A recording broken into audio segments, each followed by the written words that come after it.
as far as Delhi's history is concerned, particularly early medieval period, when Delhi is in throes of transition. So transition is underway, and it is making a gradual and piecemeal shift towards a new form of polity and towards a new form of society. And it is in this new form of political society that Islam is making entry. But before Islam makes uh, full-fledged entry, and before Islam takes over the control of India in general and Delhi in particular in full scale manner, it is still in the hand of a few regional kingdoms. So among those few regional kingdoms, the name of Tomara dynasty, Chalukyas, Chauhans, Parmars, Pratihas, these are few notable Rajput clans which we very often refer to when we talk about this early medieval period, be it in case of Delhi or be it in case of India in general. So since we are talking about Delhi, we will not dwell much upon other Rajput clans. We will take you to a particular clan that is a Tomara, and then another Chauhan who had succeeded Tomaras, who had actually replaced. Hmm. So Tomaras are important, especially when it comes to talk about Delhi. Although Tomara dynasty is one Rajput clan who was not very significant, especially when we talk of other Rajput clans. They have occupied larger, amount of attention, great degree of attention compared to Tomra, because Tomra among all these Rajput clans were the least important. So especially either because of they were either a subservient to them, or they were sub feudatories to the other Rajput clans. They were Rajput, however, they were not of equal position. So that is why uh, the least amount of attention has been paid to the Rajput clan, this Rajput clan, that is the Tomar clan. So, but whenever we try to do, history of Delhi, uh, it is here where we also happen to talk about Tomara. So this is how Tomara also comes into play. If we discount the history of Delhi, Tomara's history will also remain shrouded in the mystery. So doing history of Delhi is also important and good in that it touches upon the least attended Rajputa clan. Is it clear? Yes, sir. I mean, this was with respect to what I had started in my previous lecture. But today, I will take you into a new domain, dealing with the early medieval history only of Delhi. But I, uh, I hope you all have the material which I had suggested you. Do you all have the material in front of you? Yes, sir. So today I am going to talk about Richard Cohen's research article. It's a piece of writing which is based on the Jain literature, Jain text, and the language of, in general, the language of the Jain text is a dialectic or a variety of the Sanskrit. That is the upbranch. I will tell you. So what Abhransh is? Abhransh is basically when you do history of language, especially of language which was more or less predominant in North India. So where the Sanskrit lies at the beginning of all this trajectory. So from Sanskrit you have this Prakrit, and then from Prakrit you have the Pali, and then it is from Sanskrit only. So in this series only that you have a form of language, which is called Upbransh. Is it clear? Sir, could you repeat Yes. please? Someone is trying to say something. Arman, you have some question? Okay. Uh, No, well, sir. so what I wanted to Anyone tell you, is saying, anyone Richard, is saying that would you like to repeat it again? हाँ हाँ I will repeat. I will repeat. मैं हिंदी में भी बोलूँगा. Do not worry. Uh, Basically, in today's lecture, we are referring to Richard Cohen's article. It is about uh, the attestation of the toponym Delhi. So, what does the title suggest? In the first place, I will explain what the title of this article suggests. The name Delhi, because we are doing history of Delhi. So, in the history of a place, when we try to know about a place, the naming of that place also is very important. So, no matter which place you are trying to deal with, naming is always an important aspect when you do history of that place. So coming down to the word Delhi, where the word Delhi is actually coming from. So this author, Richard Cohen, is different from the rest of the historians of Delhi uh, in the sense that he is, rather than relying upon traditional historical sources, he is relying upon a different kind of source, which is not very traditional. And what is this source? He is basically referring to Jain text. Hmm. Uh, and Jain text in general can be found in a particular language, that is Upbhrans language. So what is Upbhrans? Upbhrans is a actually variant coming from within the history of temporal history of the Sanskrit. कहने का मतलब है कि Richard Kohn का जो ये लेख है, ये दिल्ली के इतिहास में दिल्ली का नाम कैसे आता है उससे इनका संबंध है इस लेख का. और अपने लेख में ये बताने की कोशिश करते हैं कि बजाय परंपरागत साक्ष्यों को अपने परिप्रेक्ष्य में लाने के बजाय वो ये इस बात पे बल देते हैं कि ऐसे तमाम सोर्सेज हैं, ऐसे तमाम स्रोत हैं जिनको यदि अपने दायरे में लाया जाए तो दिल्ली का इतिहास उनसे भी जाना जा सकता है. So he is basically trying to say that to understand history of Delhi one also has to include the other parallel sources which throw light on the history of Delhi. But unfortunately, these sources have remained untapped. हाँ, इनका people have hardly engaged with such a massive body of historical and primary sources. And the reason why such sources have not been tapped uh, is that people have not developed an understanding of such text. So there is another reason why people have not understood Jain text. It is because of the language. That is upbranch language. So that is again when आप में से कोई हिंदी का है क्या student? Is there anyone in this group who is doing Hindi honours? आप में से कोई Yes, हिंदी sir. ऑनर्स कर रहा है? Yes, sir. तो अपभ्रंश के बारे में is there anyone who would like to throw little bit of light on what Apabhramsha is?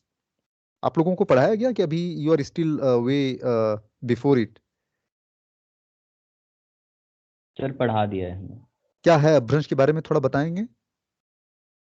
Uh, if we see from a language point of view, we हाँ. find that the very first known language is the Sanskrit, and after that we come to know about several languages other than Sanskrit. Although Sanskrit was also divided in two parts, like as you said before, so, Laukic Sanskrit and Vedic Sanskrit. After that, it further get simpler, and it came to be known as Pali.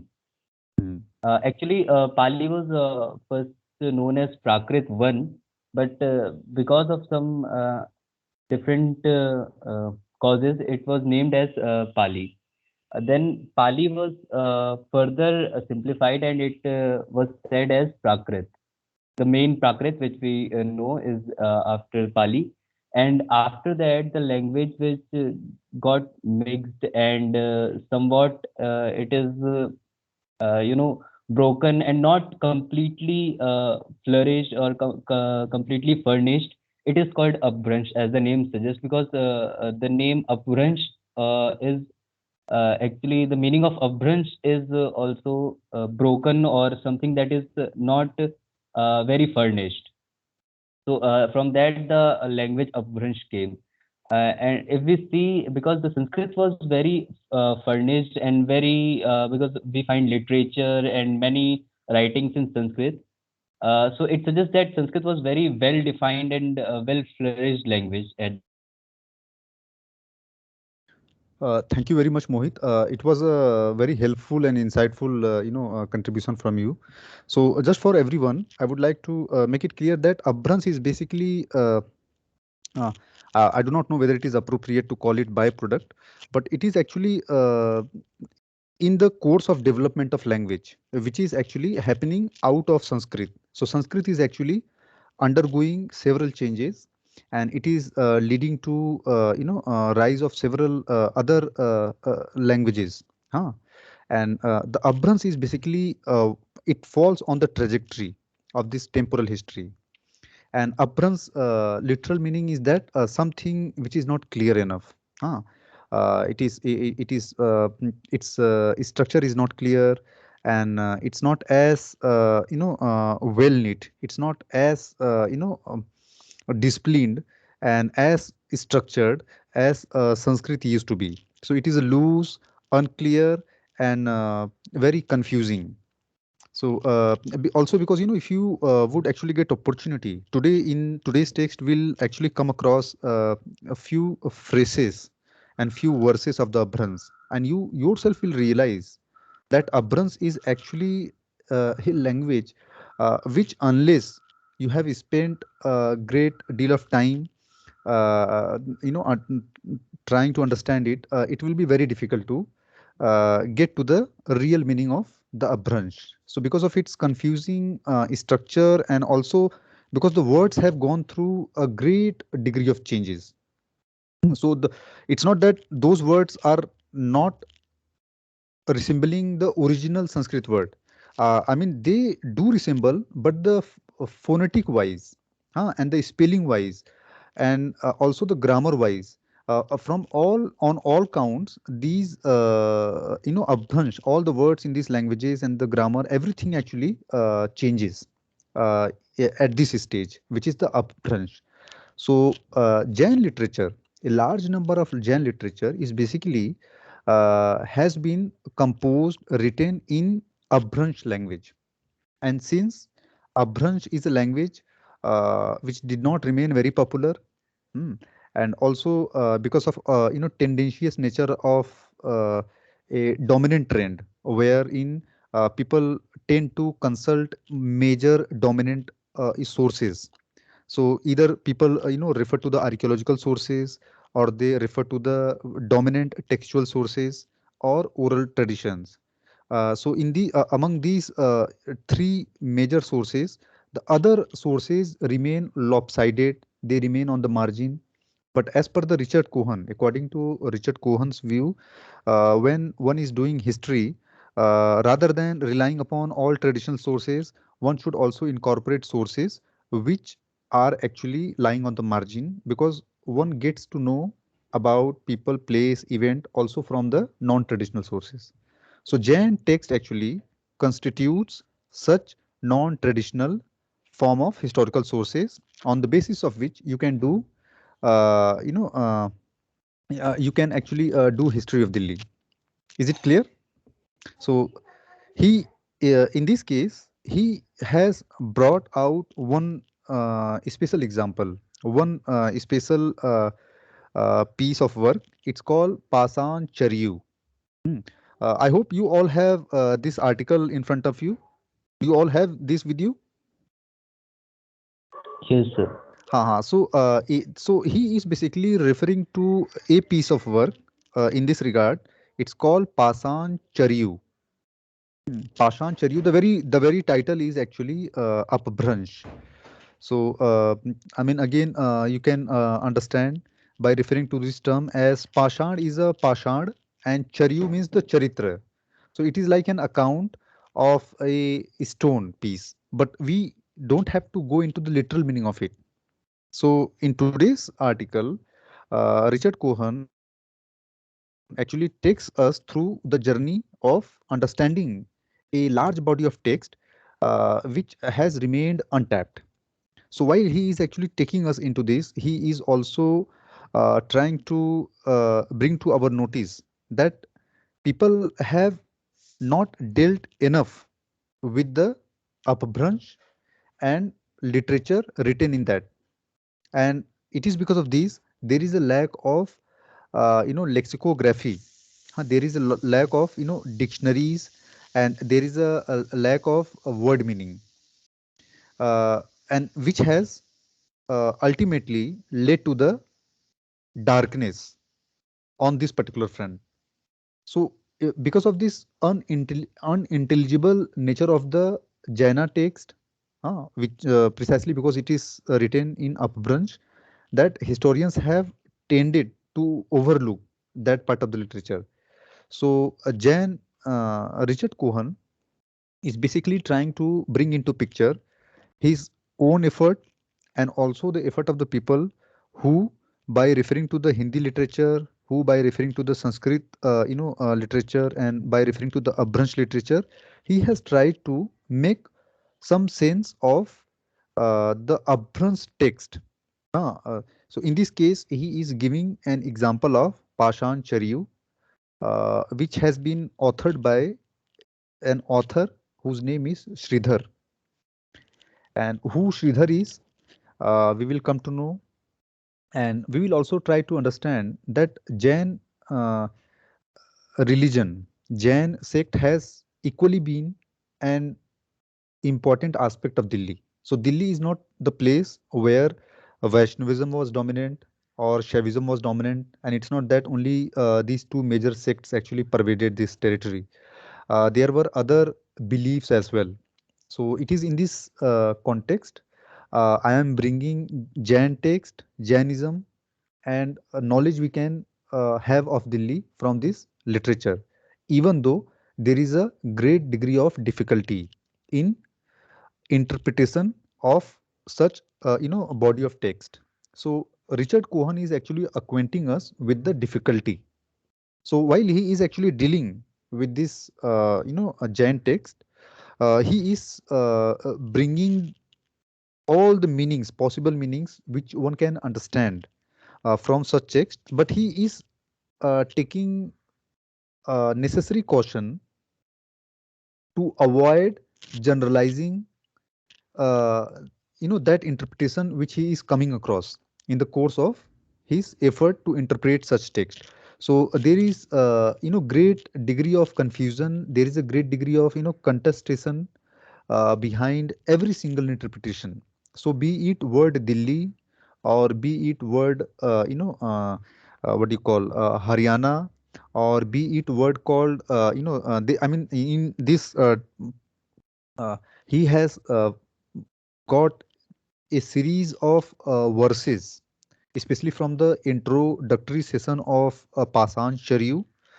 And he, rather than dealing with the entire literature, he is just taking us into a new world where uh, there is a scope for the possible meaning, there is a scope for the possible knowledge.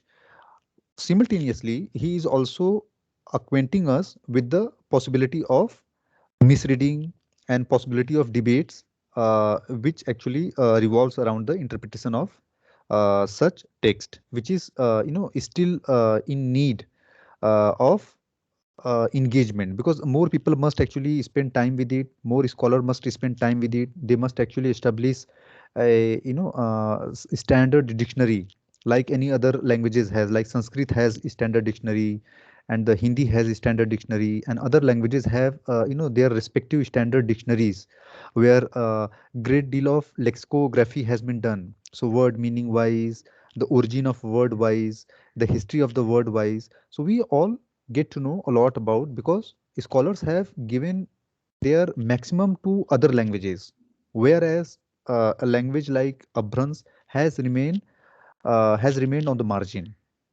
So he is basically laying emphasis on the fact that scholars should also spend their great degree of time and energy towards development of dictionary for a language in which you have a large body of literature. And if you tap that literature, something bigger or something clearer may come up. And this is applicable to the history of Delhi also. Is it clear? Yes, sir. Yes, हाँ हाँ। तो मैं ये बताने की कोशिश कर रहा हूँ कि वो रिचर्ड जी ये बताने की कोशिश कर रहे हैं कि आपको यदि जैन साहित्य से जानना है तो अपभ्रंश की जानकारी चाहिए। अपभ्रंश की जानकारी के लिए जो विद्वान लोग हैं, साहित्यकार लोग हैं, उनको इस दिशा में काम करना होगा।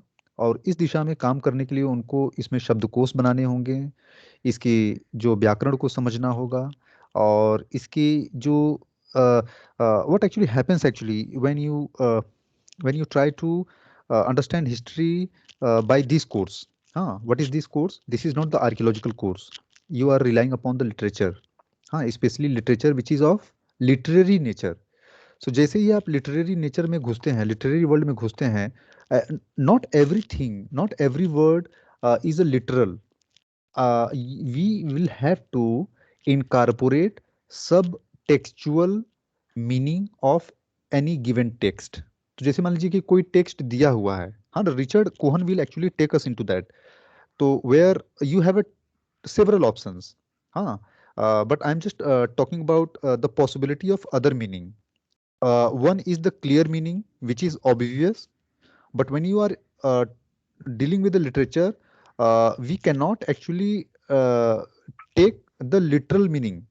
We will have to go deeper into it. We will have to go deeper into it and have to find the subtext, which is actually part of the main text. तो जैसे मान लीजिए कोई एक is there anyone who is trying to say something?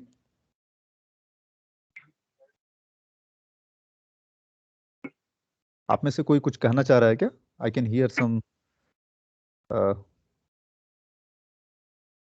ठीक है, मैं ये बताने की कोशिश कर रहा हूँ कि जब आप इतिहास को साहित्य के जरिए समझने की कोशिश करते हैं, when you are taking the literary course, we can not just stick to the text and its immediate meaning. You will have to go beyond it. और उसी को हम बोलते हैं कि हर टेक्स्ट के अंदर तमाम अदर टेक्स्ट छुपे हुए हैं, जिसको सब टेक्स्ट बोलते हैं, है ना, उपशब्द होते हैं. और उसका जो मीनिंग है, we have to get access to that actually meaning rather than getting access to the literal meaning. Or same problem occurs when we deal with the Jain literature. So in the course of this, you will come across that the very word Delhi, there are different actually interpretations of the Delhi. So in my previous lectures, I had told you that some historians and some archaeologists and scholars have tried to associate the word Delhi with a name of person. That is a Dilip or Dhilu. So that has been subjected to debate uh, on the basis of the fact that there is no clear evidence to substantiate such formation. Secondly, some of the scholars have associated the word Dhili with the Dhili. Dhili means the loose, and they have tried to substantiate this loose quote unquote with the the pillar and with the empire.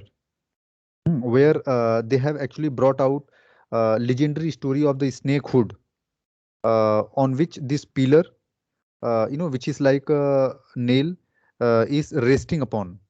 And since the snake hood is shaking, so that pillar is also shaking. And since that snake hood did not allow that pillar to go further than a particular depth, that also rendered this pillar loose. And there is another story that at some point of time, Anangpal II, who is credited to have established this pillar. There is actually a saying that he perhaps uh, got this pillar dug up, he got this uprooted, and he got rerouted, replanted, but that replanting was not successful. So that again rendered this pillar loose, and this loose is further related with the metaphorical sense of the loose empire, which was to be taken over by the Chauhan, and further by the foreign rulers, that is the Turks. And that is actually explained by reference to the prophecies, which is again part of the inscription, which can be found on the this iron pillar. So likewise, he is actually, rather than relying upon the inscription, I mean, no doubt he is bringing word dhili or dhili, uh, but he is at the same time referring to this word dhili in the Jain literature. So if you have in front of you this article on the very second page, where he has got this excerpts from the introductory section of this Pashan Charyu, in the very first or second stanza, if you are referring to that, you will come across two terms. One is Haryanka and other is a Dhilika. Can you locate? Yes. यदि आप कोशिश करेंगे, यदि आपके पास ये लेख है अभी, तो उस लेख में just minute, you be all there या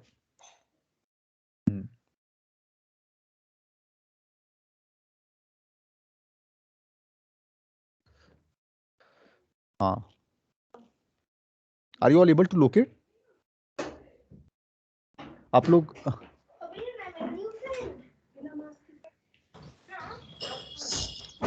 Sir, would you like to tell the page number again? हाँ हाँ, मैं बता रहा हूँ, एक minute, just minute.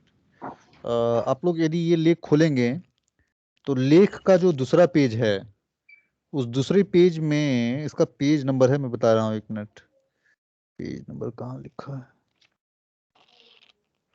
16, 15, page number 514। 514 वाला जो पेज खोलेंगे आप, तो आपके राइट हैंड साइड में एक पूरे एक एक्सेप्ट है इसी अपभ्रंश लैंग्वेज में, अपभ्रंश भाषा में। Can you locate that?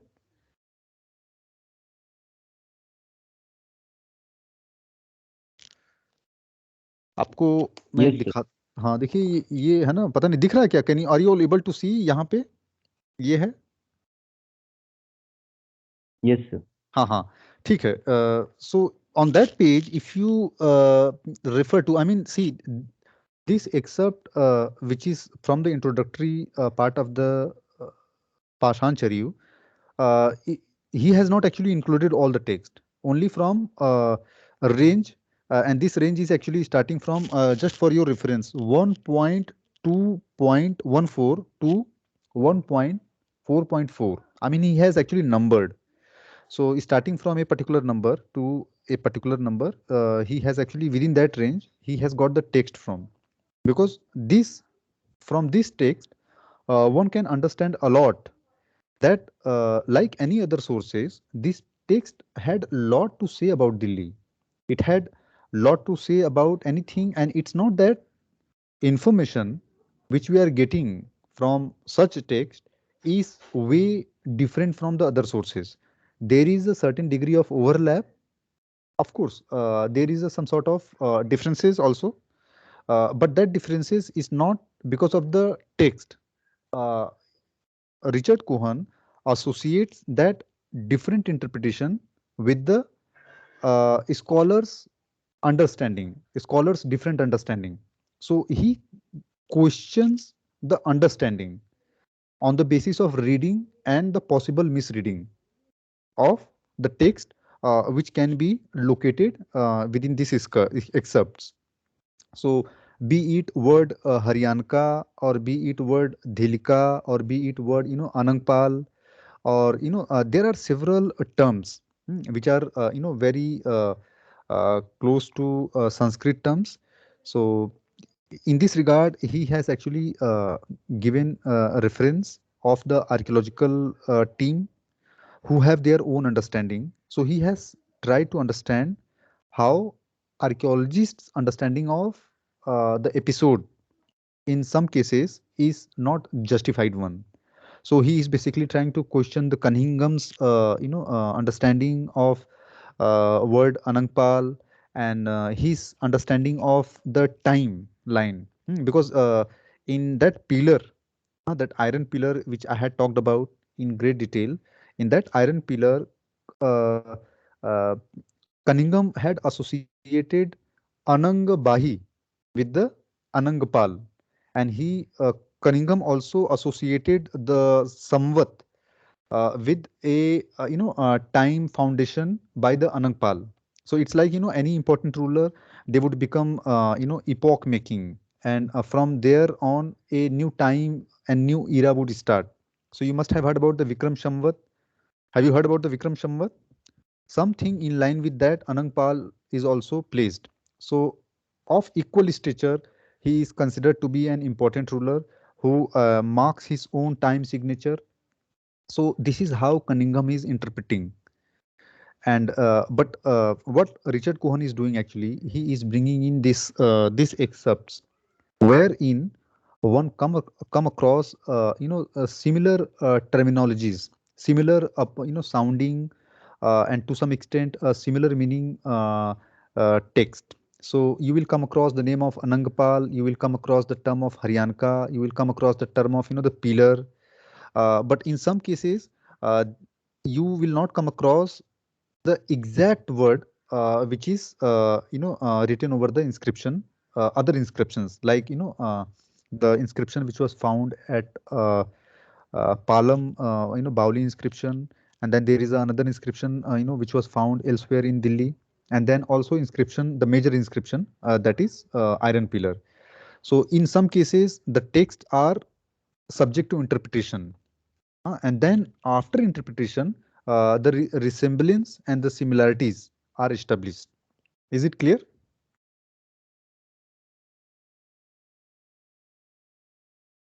समझ में आ रहा है आप लोग को? Yes, sir. हाँ हाँ. Yes, So sir. हाँ, so what he is doing actually, so if you are just referring, so the very first, if you just refer to the first one, 1.2.14, the very beginning of that phrase is actually starting from the Haryanka. So what does actually Richard does? He tries to engage us with certain methodologies, because when you are dealing with the literature and trying to understand the history, there are certain methods which are different from the methods of oral historians and the archaeological historians. So what are these methods? So when you are dealing with the archaeology, something which is different from the archaeology, especially literature. So there you will have to deal with the linguistic tool. So one is the etymological exercise. What is etymological exercise? इसको हिंदी में बोलते हैं शब्द व्युत्पत्ति. So you basically try to break that word and you try to understand the root of that word, where the word is coming from. And in etymology, you also try to understand the structure of the word. So it becomes a very semantic exercise, जहाँ पे आप text के structure से deal करते हैं, उसके meaning से deal करते हैं, और उसके बनावट, उसका जो पूरा जो कंपोजिशन है, the very composition of that text, when you try to deal with the prefix, when you try to deal with the suffix, when you try to deal with the meaning, and when you try to deal with the uh, metaphorical meaning rather than dealing with the literal meaning, which is the case with the archaeology. So this all actually becomes a part of new methodologies which are unavoidable. These are actually very much natural, because this is what actually comes up when you are adopting a different approach altogether, that is doing history by way of the literary sources. So in this case, he is actually taking us via journey of the literary methodologies. So etymological interpretation of the word, like Haryanaka and Dillika. And he is also trying to establish one fact that, for example, in this Jain literature, that is Pashancharyu by Sridhar, who was of Agrawal community. So Agrawal, uh, I'm just giving you a general understanding that Agrawals were, historically, trading community. They were very much connected with the trade and commerce. And in trade and commerce, Jain, dominated. I mean, this is something which you will later on in the course of reading various texts, you will come to know that Jain were known for being traders all over India. So Agrawals were one of those communities of the Jainas who were known for being traders and who were known for being into the commerce. So this particular case, that is a Pashancharyu authored by Sridhar. He himself was of trading community, and the person for whom he was writing this text, he was also Jain. That is the Natalu Shah. I mean, if you are looking at the very first page of the article, in the first paragraph, you will come across a brief introductory session on, who is the author and what is this, piece of work called, and what is this piece of work about. So this piece of work is not about Delhi actually. We come across the history of Delhi, but the work is precisely about a person. It is more or less about the person for whom he is writing. So it is like a hagiography. What is hagiography? Hagiography is an account praising patron. So in this case, Pashan Charyu is an hagiography of Natalu Shah. Is it clear? There is some sir, till when we have the class? See, we have a 1 hour long class. See, we started at 2 o'clock, so it will go on till 3 o'clock. So I will take.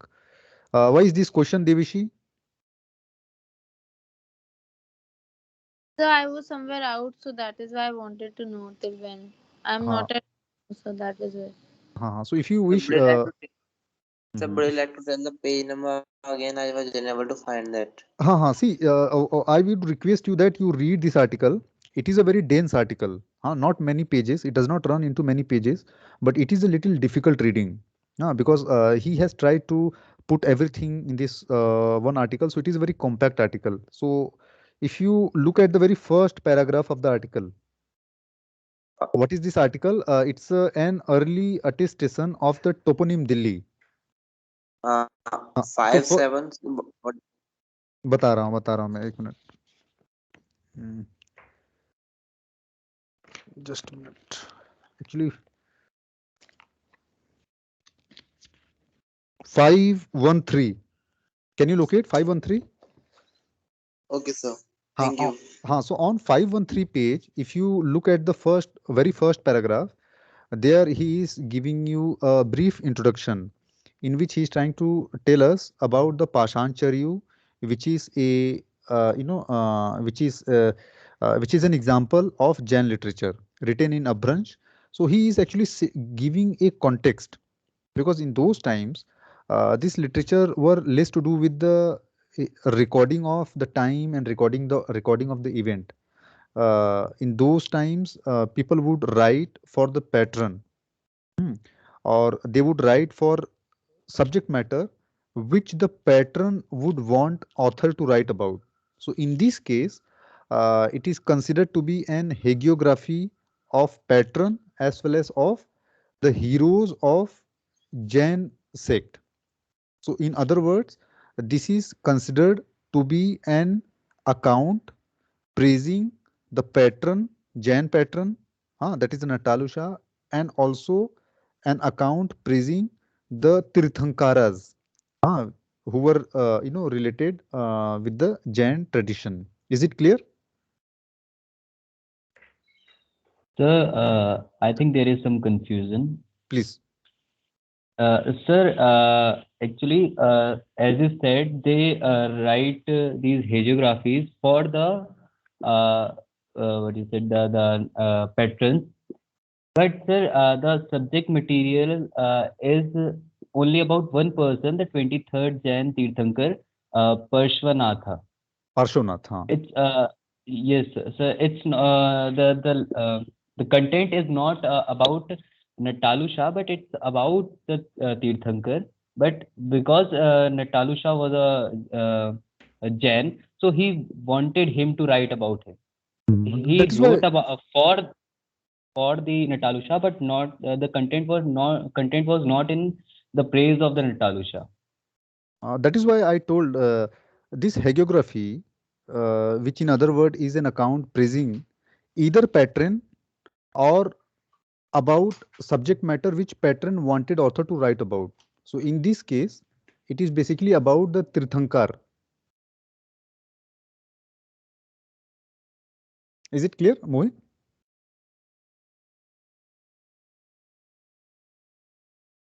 Hello?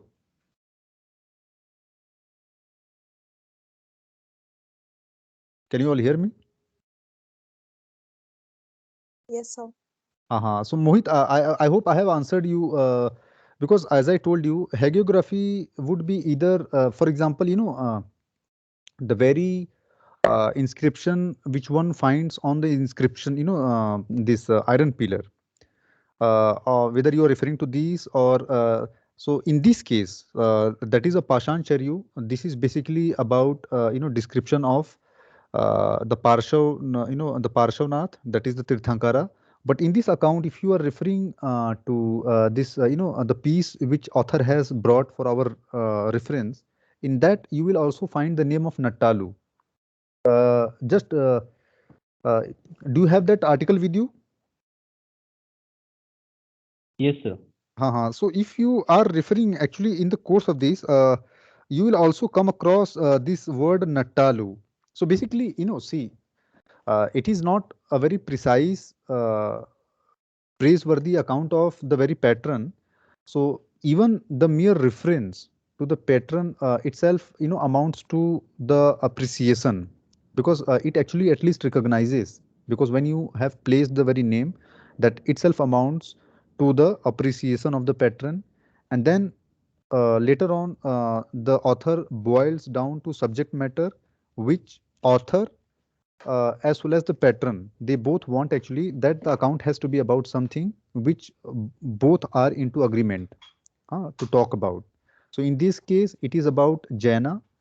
And what is important in this case is that while he's talking about all this, there is a clear reference to places like a Dhilika and the Haryanka. And Richard Cohen has tried to show that an inscription which was found at Palam, in that inscription also, which has got a very little to do with the Jain literature. So since if you are combining an archaeological textual source along with this pure textual source, you can see that there is a uh, great degree of correspondence between what archaeological textual source had to say and what pure literary source had to say. So on the basis of that, because in Palam Bauli inscription, there is a clear reference to Haryanka, word Haryanka. Is it clear? Yes, sir. Uh-huh. So just I would like you all to go through this article. Hmm. Go through this article at least once or twice and underline important information. So write down, underline the name of the book which we are talking about in this article, and the name of author and the name of patron, and then subject matter.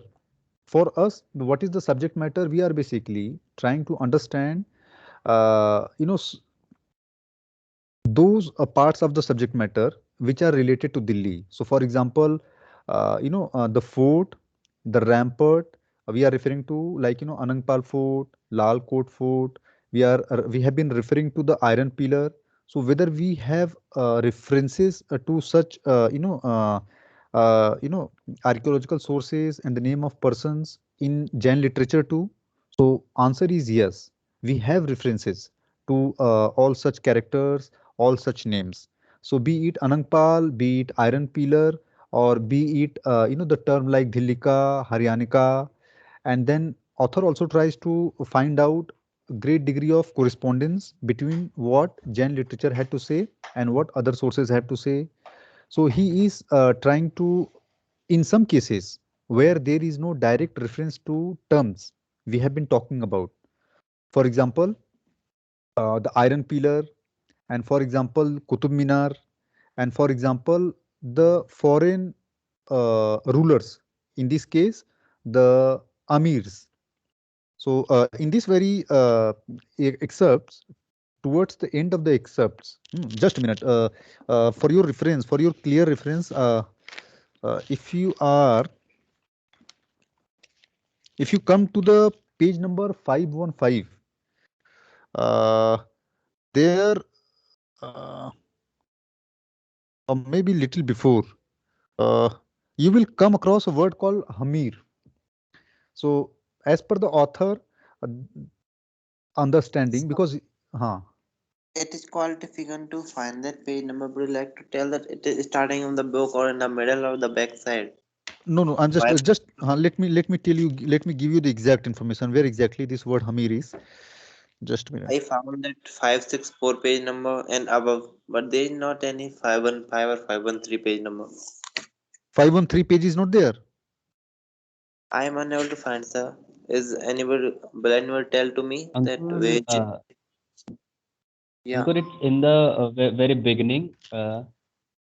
After very few pages, like 3 to 4 pages in the beginning, you will find the article. Yes, yes, and starting on the book. yes, When yes. the book. Okay, okay, You sir. have you have Now, the now compiled I material. found it. Uh-huh. Yeah, yeah. Thank you, bro. Uh-huh. So basically, there are different terminologies which have been actually interpreted. So, for example, I am using the word Hamir. So, Hamir in this case has been interpreted as Amir, who were considered, the Muslims who had come from outside India. So, there is a reference uh, that reference is actually talking about the king Anangpal, who is the destroyer of uh, these foreign rulers. That is a Hamir. I mean, there are different terminologies which may not bear resemblance with the other archaeological, textual, or oral traditions. In that case, interpretations, several interpretations of the terms have been brought out for the elaboration and for the discussion. So Richard Cohen, he himself is not actually interpreting these terms.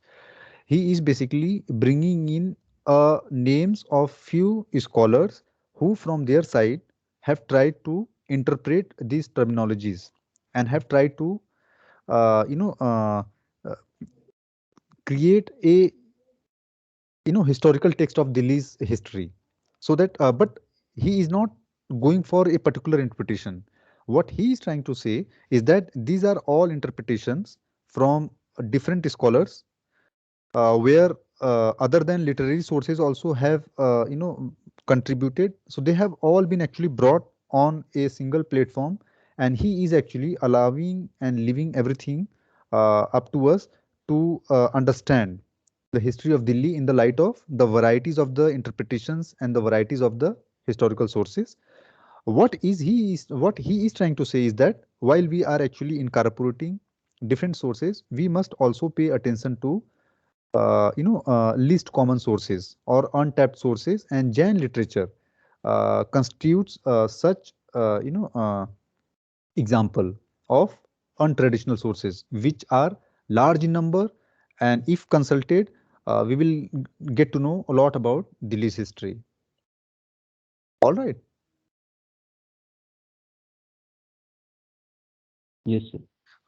So Yes, what I sir. will what I will do, not today, because I will in my next lecture, I want you all to read this article from your side. Try to underline important information, because in this article, while he is trying to tell us that you get to know about Delhi and Delhi's history, who the ruler was. But Richard Cohen is also trying to raise a few doubts.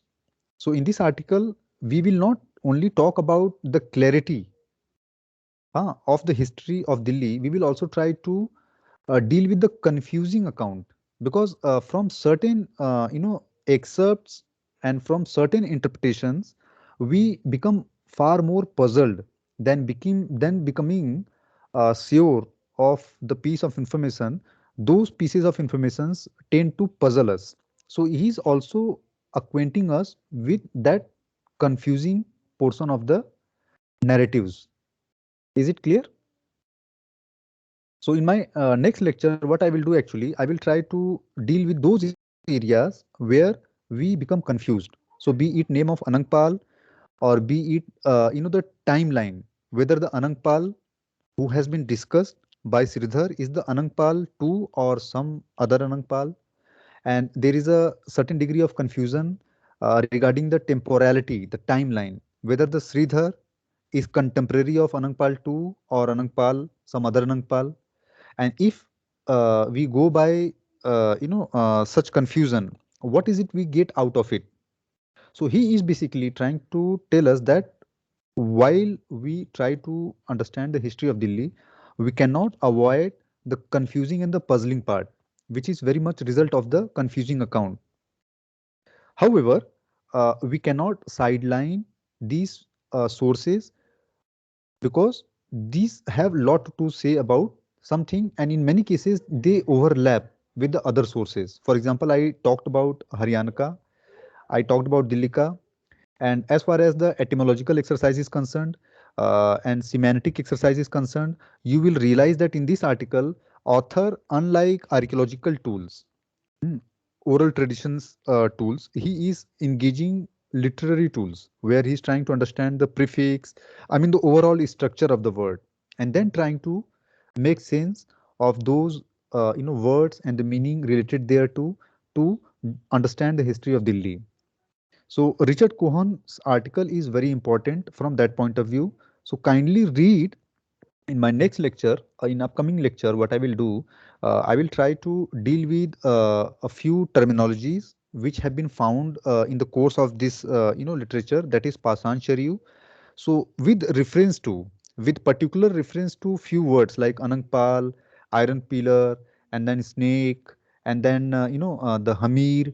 We will try to make sense whether we get to know of Delhi in line with what we get to know from other sources, and then we will establish the fact that Jain literature is equally important like any other sources of the uh, doing history of Delhi, especially in the view of the fact that this literature has remained untouched, unaddressed, which should not have occurred actually, which should not have happened. All right. Yes, sir. Yes. Hmm. So you take rest and read, take your time. In my next lecture, I will have finished this, and then I will take you to the later phase, and that is when we will enter the proper medieval time, and then we will see a big change, how Delhi has been undergoing change at greater pace, where you have a clearly a different landscape coming up and characterizing Delhi. So now you have a different coloration. So Delhi is now getting colored in a different color under the aegis of the Sultanate rulers, and we will talk about those new colors. So in terms of the market, people, all social habits, new social pattern, languages. All right. Yes, sir. Thank you, sir. Welcome all. If there is any doubt, any question, I would like to invite. Otherwise, I understand that it is the afternoon time. You must all be hungry, I assume. So you can go and have your lunch and relax. In my next lecture, I will talk about all this in great detail. All right. Okay, thank you, sir. Welcome, welcome. Is there anyone who would like to put up any question for the doubt clearance, or is it all right? No? Well, I assume that you have all understood. मैं अपने आगामी व्याख्यान में थोड़ा हिंदी में भी बता दूंगा, ताकि हमारे जो हिंदी के छात्र हैं किसी भी प्रकार की कोई समस्या ना हो, कोई संदेह ना हो। तो इसके साथ ही मैं I will conclude today's lecture. Bye everyone. Thank you, sir. Welcome everyone. Thank you, sir. Welcome. Thank you. Thank you, bro.